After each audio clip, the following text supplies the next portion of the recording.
पुष्कर धामी जो सरकार है उन्होंने समान नागरिक संहिता है उसको विधानसभा पटल पर रखा था, उसके बाद उसे लागू कर दिया गया है। राजस्थान में भी इसको लागू करने की योजना जोरों पर चल रही है। जो मंत्री हैं, कई मंत्रियों के बयान इस पर आए हैं कि जल्द इस समान नागरिक संहिता उसको राजस्थान में लागू किया जाएगा। राजस्थान के बाद उदयपुर की महिलाएं हैं, वह क्या सोचती है, क्या वास्तव में इसको लागू होना चाहिए या फिर सिर्फ इस पर पॉलिटिकल होती है? क्या सोचते हैं समान नागरिक संहिता को लेकर, इसको लागू होना चाहिए क्या? समान नागरिक संहिता, यूनिफॉर्म सिविल कोड, ये जो इसके बारे में हम ये कहेंगे कि जब एक देश है तो एक तरह का ही कानून सभी धर्म पंथ के लोगों के लिए होना चाहिए।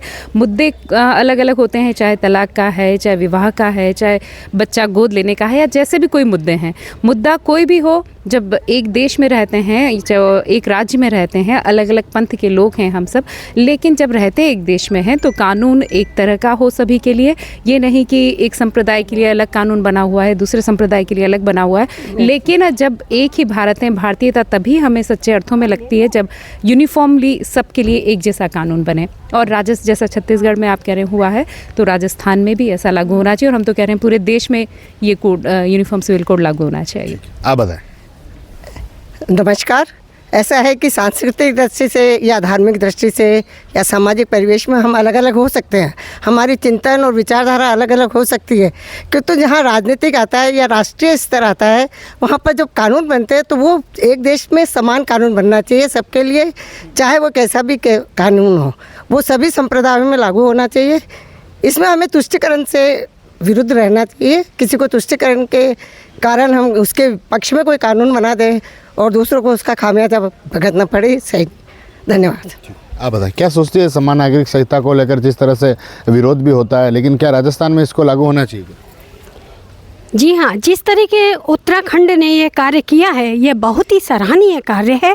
सन 1947 से हमारे संविधान में समान नागरिकता का अधिकार दिया गया है और उस पर अभी तक कोई भी लागू नहीं हुआ है। हम चाहते हैं कि हमारे राजस्थान में ही नहीं, संपूर्ण पूरे भारतवर्ष में यह योजना लागू होनी चाहिए और एक सिविल ड्रेस होनी चाहिए। कोई अस्पृश्यता, कोई जाति, कोई भेदभाव कुछ भी नहीं होना चाहिए। यह सिविल कोड जो लागू किया है वह बहुत ही अच्छी बात है, हम इसकी सराहना करते हैं। और राजस्थान में नहीं, संपूर्ण देश में भी इसका सम्मान होना चाहिए और लागू होनी चाहिए। धन्यवाद। आप बताएं, क्या सोचती है समान नागरिक संहिता को लेकर आप? जी, मैं भी इसके पक्ष में हूँ कि समान नागरिक संहिता ये लागू होनी चाहिए। और हम सभी महिलाएं तो स्पेशली यहाँ पर बहुत बड़ी संख्या में यहाँ जुटी हुई हैं और इसका पुरजोर समर्थन करते हैं कि ये लागू होना चाहिए। और मैं ये सोचती हूँ कि बने असंभव भी संभव जब उठे हमारे हाथ, बने असंभव भी संभव जब उठे हमारे हाथ, आगे कदम बढ़ाएं हम, दुनिया होगी हमारे साथ। आप बताएं।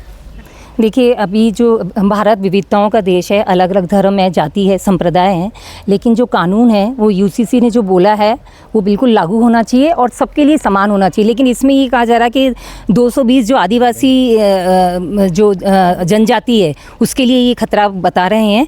लेकिन ये जो कानून है ये ज़रूर लागू होना चाहिए, सबके लिए समान होना चाहिए, चाहे वो देश हो, जाति, बच्चे को गोद लेने का हो, विवाह का हो, कोई भी संप्रदाय हो, सबके लिए कानून एक जैसा होना चाहिए। इससे हम बिल्कुल पक्ष में हैं।